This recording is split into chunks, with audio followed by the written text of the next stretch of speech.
Hey everybody, hello Dakota's Den. How's everybody doing? I hope everybody's doing great. I know I am. I just came to give you some quick update on some celebrity gossip. Not that you guys care, because I know I don't, but everybody is still interested. Please give me a thumbs up and subscribe, because you know I'm a new channel trying to grow. Okay, listen, we have good news for the diddler. Good news for the diddler. Yay! Okay, a judge dismisses the racketeering charges on Diddy. Judge dismisses racketeering claims in Diddy's lawsuit. Here's the latest on his federal charges. And I don't have to remind everybody of what Diddy is guilty of. Trafficking, well, no more racketeering, coercion, all kinds of, you name it, Diddy is guilty of it.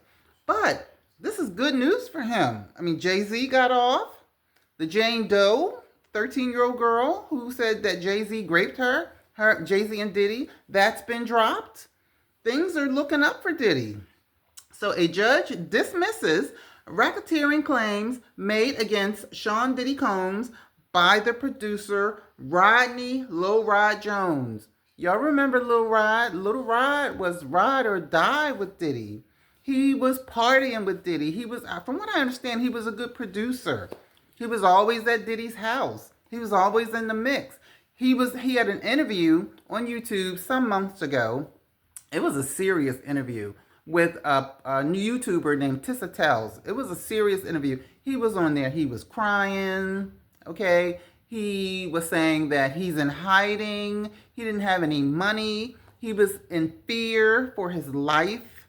He wanted his case to hurry up and get pushed through because he didn't have any money, and he was hoping that he could get some from Diddy, like the girl Tanya did, because Tanya was at the interview as well. Tanya's the girl who got pow-powed in the face when Diddy and J-Lo was in the club partying, and Shine did 10 years for that gig. So we still don't know who had the pow-pow then. Everybody says it's Diddy, but I don't know. I'm just saying. So yes, Little Rod. Okay. Diddy Combs producer Little Rod, but ruled other claims. Okay.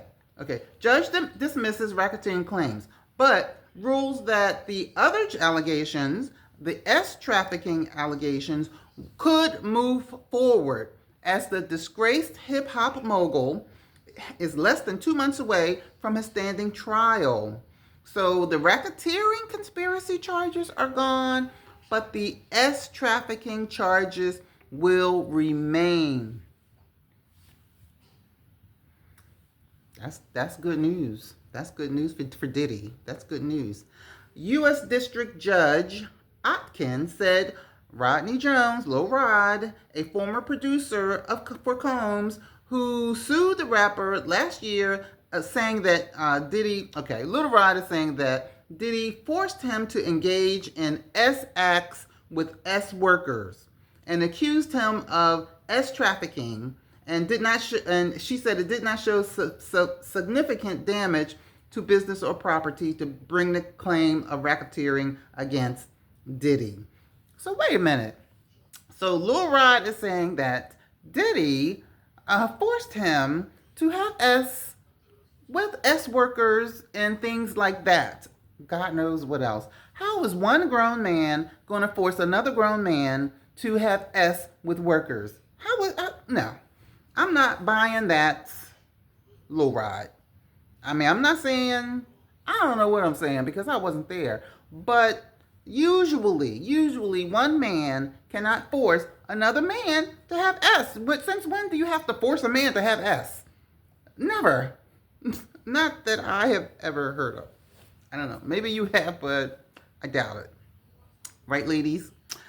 Okay, so Combs pleaded not guilty to the new indictment prosecutors in Manhattan had filed a week prior, accusing the rap mogul of using force threats to coerce employees into working long hours. The district judge, I'll call him Aran because I am not going to butcher his last name. The district judge Aran noting jury selection for Combs. Trial will begin May 5th for a tentative trial of May 12th. So the trial is going to begin on May 5th for a tentative trial on May 12th. And I have an important appointment on May 12th, so I will not be messing around with Diddy. Prosecutors filed a new indictment against Combs in New York federal court, which did not add new charges, but accused him of maintaining control over employees by forcing them to work long hours, getting little sleep, subjecting them to threats, physical force, psychological harm, financial harm, reputation harm, causing them to believe that they were going to lose their jobs, making all kinds of crazy demands, and engaging in workers. I guess to work with Diddy, you had to sleep with pros. Okay, so Combs' lawyer, Mark Agnifilio, told multiple news outlets Combs vehemently denies the accusations, stating many former employees stand by his side. What he's saying is that Diddy didn't force anybody. They stood by his side, just like I was just saying about Lil Rod, and did what they had to do. These are grown people. I mean, none of my girlfriends can say, girl, you better have S with this S worker. It just sounds so stupid. Okay, so anyway, Diddy's lawyers are saying that Diddy is looking forward to his day in court in a couple of months. And Rico, remember Rico? That was one of Diddy's lawyers. He was Osama bin Laden's lawyer, and Rico quit. His name was Anthony. Anthony Rico said in a motion filed some Fridays ago that under no circumstances can I continue to effectively serve as counsel for Sean Combs. Okay, he didn't cite any specific reasons. He just said that he could not stay on the case. And that is what's going on with Diddy. Good news for him. Good news. No more racketeering. All right. I'll buy that. And that was a lot. Okay, and finally, we have Kanye. Kanye, what are you doing? Kanye is always in something. Always. I heard he was in Japan without Bianca. Remember, they were supposed to be getting a divorce? I think that was like 10 videos ago. They were supposed to be getting a divorce, and she was supposed to be staying in one place, and he was staying in another place.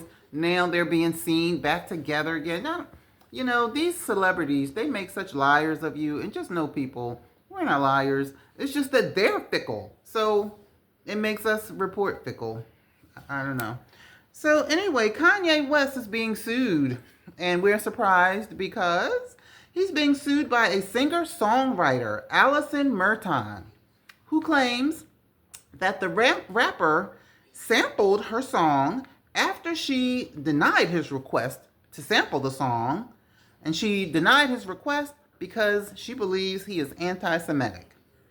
And we all know he makes anti-Semitic remarks. That's how he lost his $1 billion. Okay, in the suit filed in California federal court and reviewed by Variety, Merton states that West sampled her song in 2022, and the name of the song was Blindside. Never heard of it. Blindside. Okay. Blindside and Pow Pow to My Head. Those were the two songs. Merton was understandably shocked and humiliated after West previewed the song at a Vultures. That must be some venue, Vultures. Vultures event. So she's suing Kanye for using her songs because she believes that he is anti-Semitic. All right, so that's Diddy and that's Kanye. Whew, those two stay in the news, don't they? They stay in the news. Oh my God. All right, everybody. So that's the stories for today, March 26, 2025 at 6:10 p.m. here in Pennsylvania. So please, like I said, give me a thumbs up and subscribe. And at the end of my videos, I usually put a painting. It's a painting that I painted. And if you're interested in purchasing the painting, just hit me up in the messages and we can talk. And please subscribe. Everybody have a great night, and I'll talk to you later. Bye.